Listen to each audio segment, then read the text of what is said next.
Grabe talaga nangyari ngayon sa abot kamay na pangarap na kung saan unang-unang pinakita nga is patungkol dito na ipinakita nga dito na kahit nga itong si Chang Susan, itong si Josa, si Annalyn is tumulong na sa paghahanap dito nga kay Irene.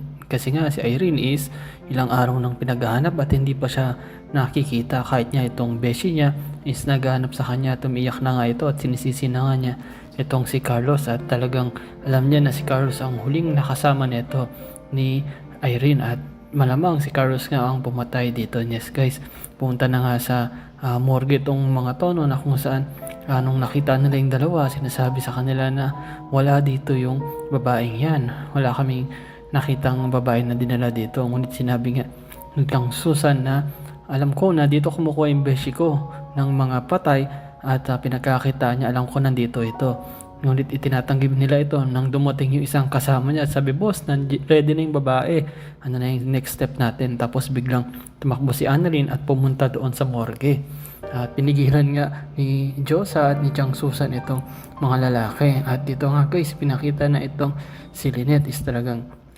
gumagawa ng paraan, gusto niya nang makaalis doon sa pagkaka-hostage sa kanya ni Carlos. And yes guys, kaya naisip niya na palapitin itong si Carlos, tapos sinabi na alam ko kung bakit ka nagkakaganyan at alam ko rin na hindi ka pa nagbabago katulad ka nga ni Moira. At ang ginawa ni Lynette, sinampas niya sa ulo itong si Doc Carlos.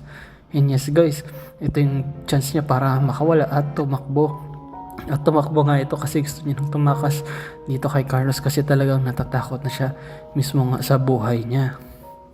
Samantala, pinakita ulit yung pagtakbo ni Annalyn. Yes guys, natagpuan niya na ang morgue at may nakita siyang isang babae doon. At dali-dali nga niyang binuksan yung kumot na nakatakip dito sa mukha nito.